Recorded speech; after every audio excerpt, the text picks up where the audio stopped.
Bonjour à toutes et à tous, vous écoutez Isle Insider, votre dose quotidienne d'intelligence artificielle. Aujourd'hui, on va parler d'IA et d'émotion. Est-ce qu'on peut vraiment tisser des liens avec un chatbot? Et si l'IA devenait un confident, voire un ami? On verra aussi comment personnaliser son propre modèle IA sur mobile, comment le gouvernement britannique veut utiliser l'IA dans ses services publics, et on terminera avec une actu étonnante. L'IA qui apprend à lire la douleur des chiens. Restez bien avec nous, c'est parti. L'IA, c'est de la technologie, oui. Mais est-ce que ça pourrait aussi devenir une question de sentiment? C'est ce que suggère une nouvelle étude de Stanford qui s'est intéressée à nos relations avec les chatbots. Selon les chercheurs, plus un chatbot semble compétent et humain, plus on a tendance à lui attribuer des émotions et à tisser un lien avec lui. Autrement dit, notre cerveau aurait du mal à faire la différence entre un programme informatique et une vraie personne, surtout si l'IA était bien conçue. Et ça ne s'arrête pas là. Une autre enquête, publiée dans MIT Technology Review, montre que de plus en plus de gens utilisent les IA conversationnelles comme des confidents. Besoin de conseils pour élever son enfant? Un chatbot peut répondre? Une question existentielle sur votre couple? L'IA est là. Certains vont même jusqu'à parler de relations avec leur assistant virtuel, que ce soit pour le bien-être mental, la solitude ou même l'amour. Alors, est-ce une révolution dans notre façon d'interagir avec la technologie ou un risque d'isolement social? Ce qui est fascinant, c'est qu'on franchit ici une nouvelle étape dans notre relation avec l'intelligence artificielle. Avant, les IA servaient à exécuter des tâches, répondre à des questions, faire des recherches, organiser un emploi du temps. Maintenant, elles entrent dans notre sphère intime. Mais est-ce une bonne chose? D'un côté, ces IA peuvent être un véritable soutien, notamment pour les personnes isolées ou en détresse émotionnelle. Elles sont disponibles 24 heures sur 24, ne jugent pas et peuvent même donner des conseils adaptés. Mais de l'autre, il y a un risque de confusion. Si on commence à attribuer trop d'émotions à une IA, est-ce qu'on ne risque pas d'attendre d'elle plus que ce qu'elle peut offrir? Et puis, se pose aussi la question des données personnelles. Partager des pensées profondes avec un chatbot, c'est aussi donner des informations précieuses à des entreprises qui peuvent les exploiter. Alors, doit-on mettre des limites à ces relations numériques? En tout cas, cette tendance ne fait que commencer, et elle risque de bouleverser notre rapport à l'IA dans les années à venir. Et justement, si ces IA deviennent si personnelles, pourquoi ne pas carrément créer la vôtre? C'est la promesse d'une nouvelle appli qui veut mettre l'IA sur mesure dans votre poche. Une nouvelle application baptisée Pin AI vient de voir le jour et elle promet quelque chose d'assez révolutionnaire, permettre à chacun de créer son propre modèle IA directement sur son smartphone. Oui, oui, vous avez bien entendu, plus besoin de passer par des serveurs distants, plus besoin d'être un expert en machine learning. Vous définissez ce que vous attendez de l'IA, vous la formez sur vos propres données, et hop, vous obtenez un assistant ultra personnalisé. Pourquoi c'est important? Parce que ça pourrait marquer un tournant dans la démocratisation de l'IA.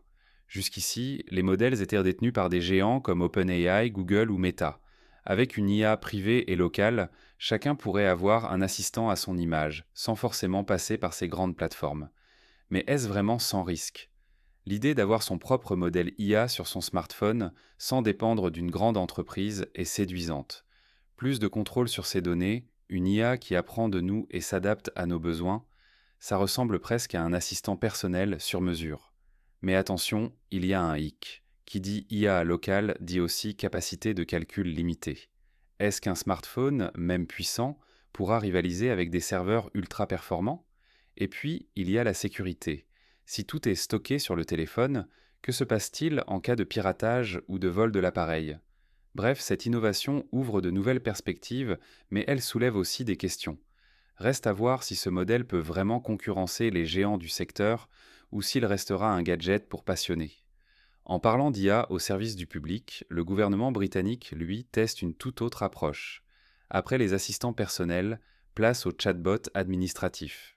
Vous en avez marre d'attendre au téléphone pour parler à l'administration? Le Royaume-Uni pourrait bien avoir trouvé une solution, utiliser Claude, le chatbot développé par Anthropic, pour moderniser ses services en public. L'idée est simple, plutôt que de vous battre avec des formulaires interminables ou de patienter pendant des heures pour obtenir une réponse, l'IA pourrait traiter directement vos demandes. Renseignements sur les impôts, demandes de passeport, démarches administratives, Claude pourrait devenir le premier interlocuteur des citoyens britanniques. C'est une tendance qu'on voit se dessiner un peu partout. Les gouvernements testent l'IA pour simplifier les démarches, réduire les coûts et désengorger les services administratifs. Mais est-ce vraiment une bonne idée? Et si l'intelligence artificielle pouvait comprendre les émotions de nos animaux de compagnie, voire détecter leurs douleurs? C'est exactement ce sur quoi travaillent des chercheurs qui ont mis au point une IA capable d'analyser les expressions faciales des chiens pour déterminer s'ils souffrent. L'idée repose sur un concept simple. Comme les humains, les animaux ont des micro-expressions qui trahissent leurs émotions. Un froncement de museau, une légère asymétrie des oreilles, une tension dans les yeux, autant de signes que nous, humains, avons parfois du mal à interpréter. L'IA, elle, est entraînée sur des milliers d'images et pourrait devenir un outil précieux pour les vétérinaires ou les propriétaires d'animaux. Mais est-ce vraiment fiable? Peut-on vraiment lire la douleur d'un chien avec un algorithme? Et surtout, quels usages pourrait-on en faire? Si cette technologie fonctionne, elle pourrait révolutionner la médecine vétérinaire. Aujourd'hui, les chiens et autres animaux ne peuvent pas verbaliser leur douleur, ce qui complique les diagnostics. Une IA capable de détecter des signaux subtils pourrait améliorer la prise en charge des animaux malades et éviter des souffrances inutiles. Mais il y a des limites. L'interprétation des expressions animales reste un défi scientifique. Un bâillement, par exemple, peut signifier de la fatigue ou du stress. Est-ce que l'intelligence artificielle saura faire la différence à coup sûr? Rien n'est au moins sûr. Et puis, une question éthique se pose. Jusqu'où veut-on aller dans l'analyse du comportement animal? Quoi qu'il en soit, cette avancée ouvre la porte à un futur où l'IA pourrait mieux nous aider à comprendre les émotions des animaux et qui sait peut-être même à mieux communiquer avec eux. Voilà, c'est tout pour aujourd'hui. On a vu comment l'intelligence artificielle s'infiltre de plus en plus dans nos vies, que ce soit à travers nos relations avec les chatbots, la possibilité de créer son propre modèle IA, son utilisation par les services publics, ou encore cette incroyable avancée dans la compréhension des émotions animales. Et vous, quelle IA aimeriez-vous voir dans votre quotidien? Un assistant ultra personnalisé, un chatbot administratif efficace ou une IA qui comprend enfin ce que veut votre chien quand il vous fixe intensément? Dites-moi ce que vous en pensez et n'oubliez pas de partager cet épisode, de vous abonner et de laisser un commentaire. On se retrouve demain pour un nouvel épisode. D'ici là, prenez soin de vous et de votre intelligence artificielle.